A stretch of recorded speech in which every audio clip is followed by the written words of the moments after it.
Benvenuti. Oggi vi mostrerò come eseguire l'avvio magico di Judy. Per farlo utilizzerò bice, un filato di Borgo de Pazzi. Vi mostro innanzitutto un campione che ho realizzato in precedenza. L'avvio magico di Judy è impiegato soprattutto per realizzare le calze toe up, cioè quelle che si lavorano dalla punta verso l'alto. Come vedete, dà una finitura molto precisa e senza spessori, il che lo rende particolarmente comodo da indossare. Vediamo come si realizza. Per farlo io utilizzerò due ferri a doppia punta, ma se volete potrete scegliere un ferro circolare con cavo lungo per fare il magic loop oppure due circolari, è lo stesso. Innanzitutto prendo il mio filato e lascio una coda abbastanza lunga e realizzo un nodo scorsoio che metto sul primo dei miei due ferri, quello che terrò sopra.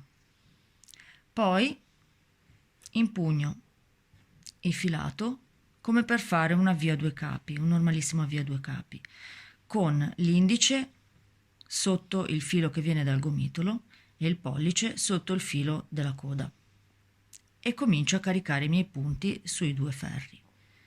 Prima con l'indice passo sotto il ferro inferiore e in mezzo ai due ferri, poi con il pollice vado a caricare il punto sul ferro superiore passando sotto, sopra e in mezzo ai due ferri e così via, con l'indice sotto il ferro inferiore, sopra e poi in mezzo, col pollice sotto il ferro superiore, sopra e poi in mezzo, e vado avanti così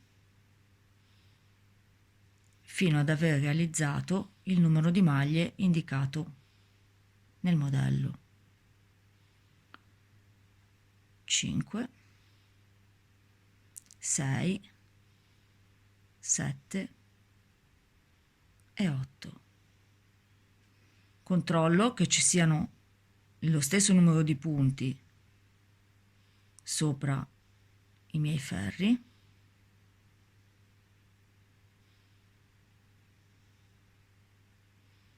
Ok, e volto le punte dalla parte destra. Ora devo fare attenzione a bloccare la coda del filato in modo che il primo punto non si disfi, perché il rischio principale è questo. Quindi la porto sul dietro passando intorno, incrociandola con il filato principale, quello che viene dal gomitolo. Ora prendo un altro ferro a due punte e inizio a lavorare le mie maglie, partendo dal ferro di sopra. Semplicemente inizio a lavorarle a dritto.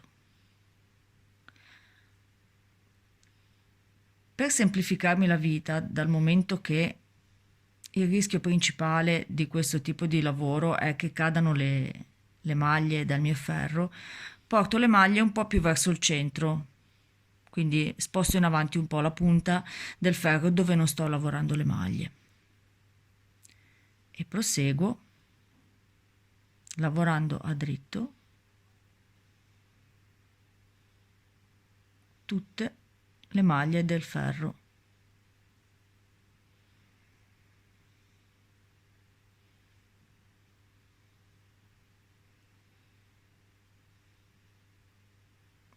Una volta terminate le maglie del primo dei due ferri, giro il lavoro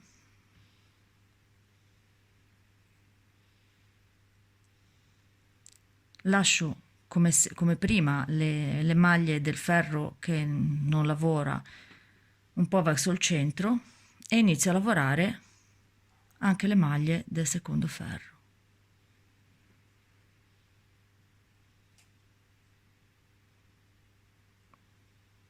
Quando lavoro le prime maglie del ferro devo fare attenzione a tirare un po' il filo per far sì che non si allenti e non lasci dei buchi poi nella lavorazione.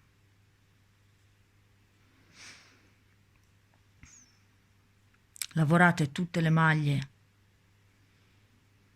del secondo ferro, posso continuare la lavorazione, in questo caso sarà un calzino, aggiungendo gli aumenti che serviranno per creare la forma della punta. Per oggi è tutto, grazie e alla prossima!